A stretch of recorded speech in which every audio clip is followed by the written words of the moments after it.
All right, what's up, everybody? Dan Tanner here, Altitude Sports Radio 92.5 in the paint, your Denver Nuggets post-game show as the Nuggets get a much-needed victory over the Utah Jazz in Salt Lake City this evening. 122-103 is your final.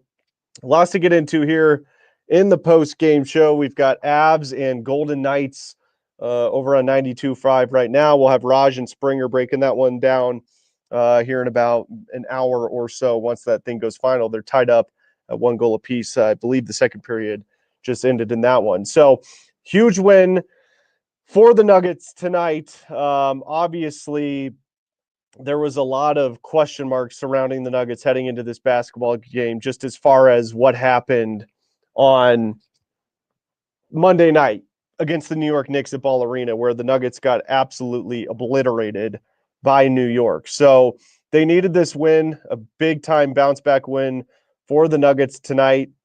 Nikola Jokic was outstanding. He had 19 points in the first quarter. I thought he was phenomenal tonight. And, I was really, really curious about what type of response we were going to see from the Nuggets tonight. I had talked about that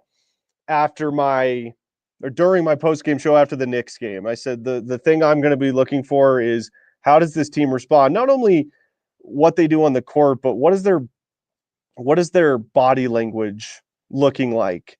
What are the guys on the bench doing? Are they being interactive in the game? Are they into the game? And I got to say, I thought they passed all of those tests with flying colors.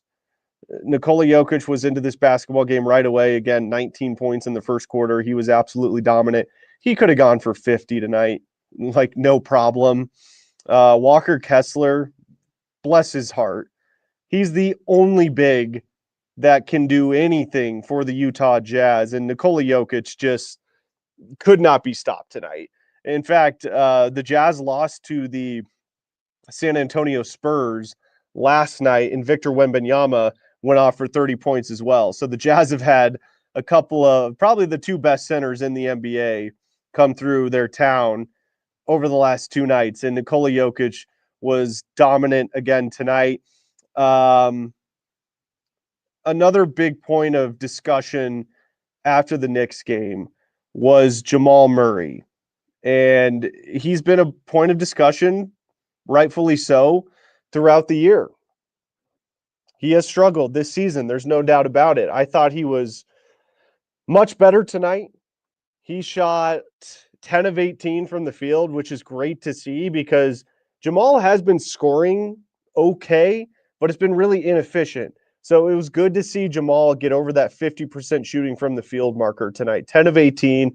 He did only hit 1 of 6 threes, but Jamal kind of understood, I would say about halfway through the game, that his outside shot wasn't falling. So he went inside. He started hitting mid-range shots and getting to the rim.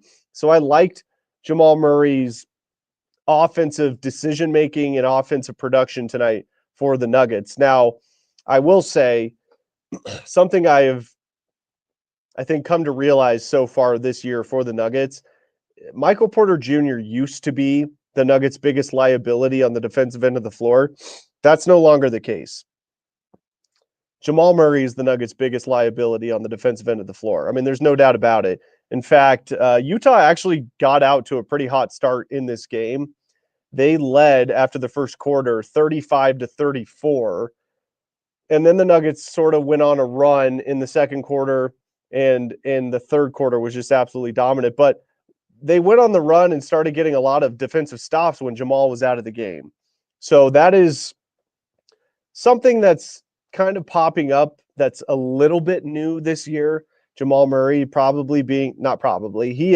the worst defender on the floor when the starting five is out there. And I remember just a couple of years ago, Michael Malone was talking about how Jamal Murray told him in the offseason it was a point of emphasis for him to get better on the defensive end. And I think he did that. But this season, he seems to have regressed a little bit in that area. So that's really my only negative takeaway from tonight's game. There were so many positives that we'll get into But the only negative takeaway I had from tonight's game is Jamal's deficiencies on the defensive end of the floor. He seems like he's just not moving very well on that side of the floor. So, but other than that, I mean, just an all around fantastic performance from the Nuggets. Their starting five was great.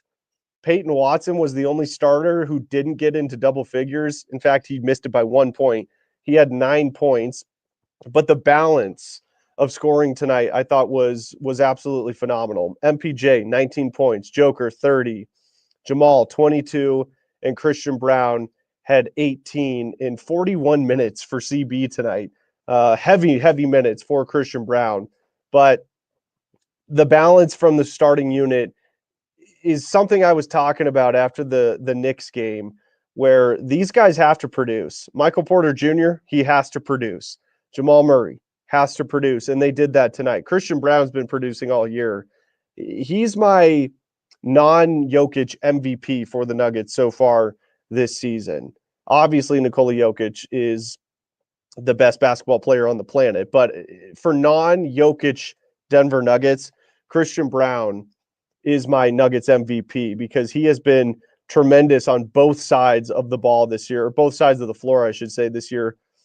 You know, what's really surprised me about Christian is not his defensive ability. He showed that his rookie year. He could be an elite perimeter defender. He's also taken on some bigger players. I mean, he's locked up Kevin Durant. He's locked up a lot of bigger players on other teams. So that's great to see. But what's really surprised me this early on in his career and this early on in the season is what he's doing on the offensive end of the floor. He's shooting the three ball at the highest clip he has ever done so in his career. He was 2 of 3 from beyond the arc tonight, 6 of 8 shooting overall, perfect from the free throw line, 4 of 4, 7 rebounds, 3 assists. Christian Braun has continued to impress me early on this year. And I said it before and I'll say it again. And if you would have told me this before the season, I would have said you're crazy. But Christian Braun has been an upgrade over Kentavious Caldwell-Pope on both sides of the floor, offensively and defensively. You could probably say it's pretty even on the defensive end, but what Christian is doing right now on the offensive end of the floor, I don't think a lot of Nuggets fans saw this coming this early on. I've said from day one when it comes to Christian Braun, what he needs to do to become an elite NBA player is be able to knock down outside jump shots, be able to hit those corner threes at a consistent clip. Well, that's what he's doing so far this year. It's been absolutely phenomenal to see. The Nuggets have a star on their hands, folks. Like, I don't know how else to say it. He really is. He's an emerging two-way star in the NBA, and he has been absolutely tremendous this year. I can't give enough credit to CB for what he's done in place of, you know, a 2-time NBA champion in Kentavious Caldwell-Pope. Those were not easy shoes to fill, and he has filled them and then some. So excellent stuff from Christian Braun. Now, I did want to get into, before we get to Russell Westbrook, I did want to mention Julian Strawther here for just a second. He started the game really, really well. He had 8 points, I believe, in the first quarter, or by the midway point of the second quarter, hit a couple of threes to start that second quarter. And I thought he came out really aggressive. That's the kind of play I would like to see out of Julian Strawther. That's what this team needs. In fact, Scott Hastings on the broadcast said, and I completely agree with him, he is the X factor for this team. Really, when I say that, I mean, like, he's the bench X factor. He's a guy that can come in and light it up from distance. He started off the game really hot. I thought he got a little tentative as the game went on. He ends up only playing about 15 minutes tonight, but gets 8 points by midway through the second quarter and then sort of slowed down. But I thought the minutes in that first half, he showed flashes of what this team needs him to be. So I did like, at least in that first half, what I saw from Julian Strawther tonight.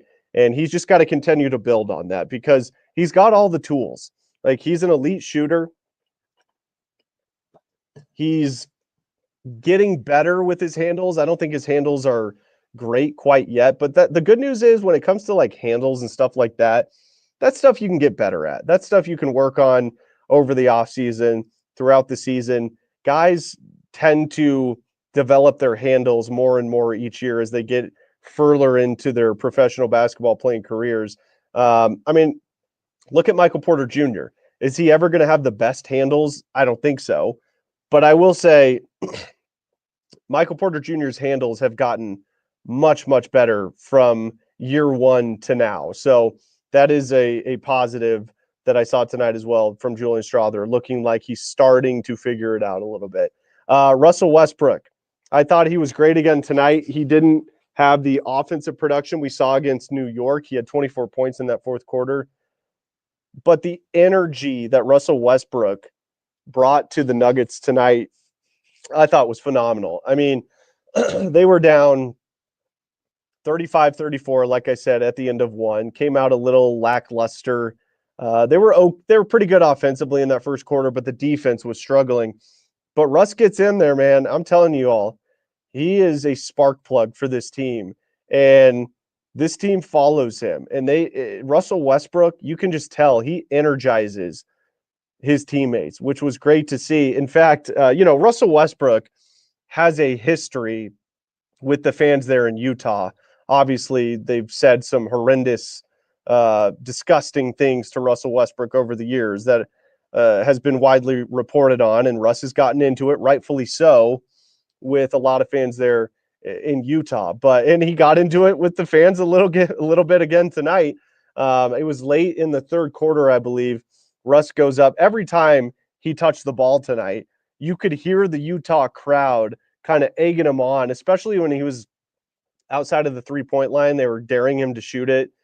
And it kept happening. And eventually he has the ball outside of the three-point line, drives to the rim, gets the layup, and then starts yelling at the crowd, and then starts yelling at the official. And that you could tell they showed the Nuggets bench. They were into it. It got them really fired up. And that was great to see from Russell Westbrook tonight. I really do think one of Russ's most valuable traits for this team is holding guys accountable, number one. And when I say guys, I mean mostly Jamal Murray and guys like Julian Strawther and Peyton Watson as well. But the energy he brings to this team is contagious. So that was really, really good to see from Russell Westbrook tonight. Although, it didn't have a great offensive performance, just 3 of 9 shooting from the field, 1 of 4 from beyond the arc, 10 points. But he had 5 assists, a couple of steals, and a rebound. And again, I just thought the energy changed when he got into the game late in that first quarter and into the second. And that really sort of started the turnaround for the Nuggets in this basketball game. So great win for the Denver Nuggets. Just a really good bounce back game. They needed this win bad, and they were really hurting after the Knicks game. And Michael Malone mentioned in his post-game press conference just a little bit ago that this game meant a lot to them as far as the psyche of this team and sort of kind of getting them back into this. So, all right, feel free to drop your comments in. I want to get all of you involved in on the show. We'll start going through these here a little bit, but let's see here. Fishing for Cards. What's up, DT? What's up, Fishing for Cards? Thanks for listening. Appreciate it. Bittersweets, I see you on here. Appreciate you listening. Marie says Jazz fans are trash. Yeah, they're probably the worst fan base in the NBA. We all know the reasons for that, but they're into it. That's for sure. They are certainly into their basketball team. I mean, think about it. Up until this year, now they have an NHL team in the Utah Hockey Club, which, by the way, they better change that next year. It's the dumbest name I've ever heard.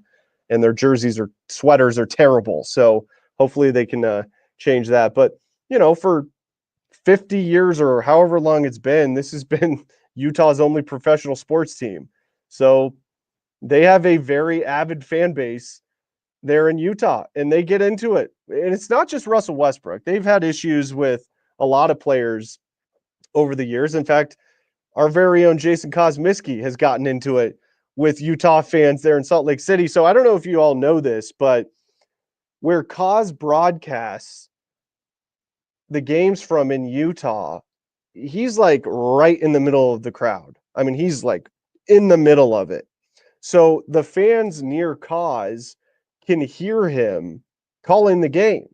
And obviously he's getting psyched up when the Nuggets do something awesome and he's yelling and he's gotten into it with Utah fans. And I did the pre and post game show on the radio station tonight, and we did our pregame segment with Kaz, and he was just talking about, well, I'm back in my favorite place, Salt Lake City, Utah, with my people.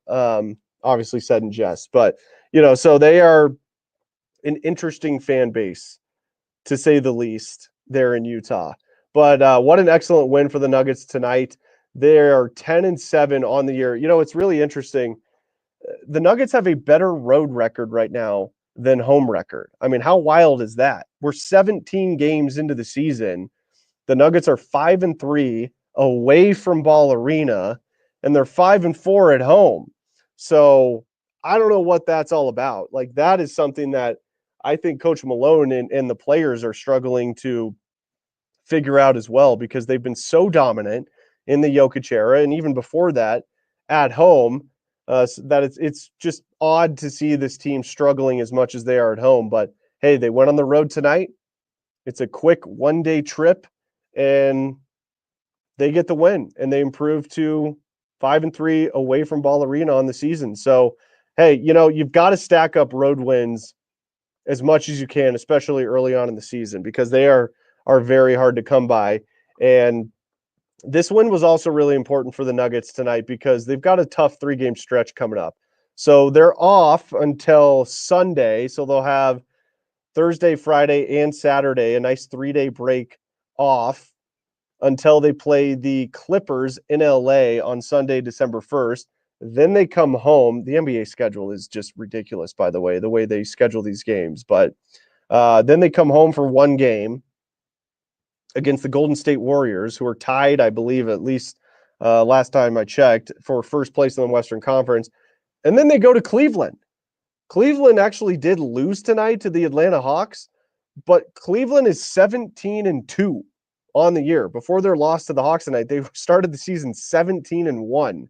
So it's a tough 3-game stretch here coming up for the Nuggets. But after the Golden State game on Tuesday the 3rd, they start a 5-game road trip. Cleveland, Washington, Atlanta, Portland, New Orleans.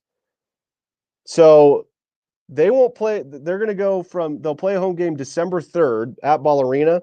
They won't play another home game at Ball Arena until December 23rd against the Phoenix Suns. And then they have to go to Phoenix for their Christmas Day matchup against Phoenix there, 8:30 p.m. tip-off there in Phoenix. So, this was a critical win. Look, the Jazz are not a good basketball team, okay?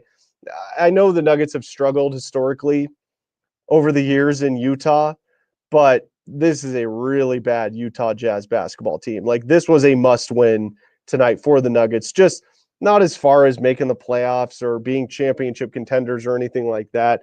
I just think it was a must-win for the morale and the psyche of this team, especially after they got blitzed by the New York Knicks on Monday, 145-118. So, look, they needed this win.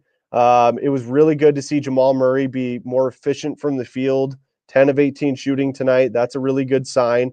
I do think he's a defensive liability right now, but, if Jamal can produce enough on the offensive end, I think that makes up for his defensive deficiencies right now. So, and the Jazz were missing their best player in Lauri Markkanen. So this was an absolute must-win for the Nuggets. Like I said, it didn't start off great. In fact, the Jazz led by a point after the first quarter, but after that, once Russell Westbrook got in there, I thought that completely changed the momentum. It swung the pendulum back to the Nuggets, and this thing was all but over. They absolutely dominated the rest of this game. They closed the second quarter on a 20-9 run, I believe. So great stuff. And again, we've got to go back to the backup five is still not figured out. DeAndre Jordan, starts the second quarter again. So Dario Saric, I mean, geez, like who knows what his role is going to be moving forward. I really don't know. My assumption is that Michael Malone is going to try his best to reincorporate him back into the lineup at some point. But right now, he's just not doing anything. Like when he's out there, he's not producing. He's not really running the system that Malone wants him to run.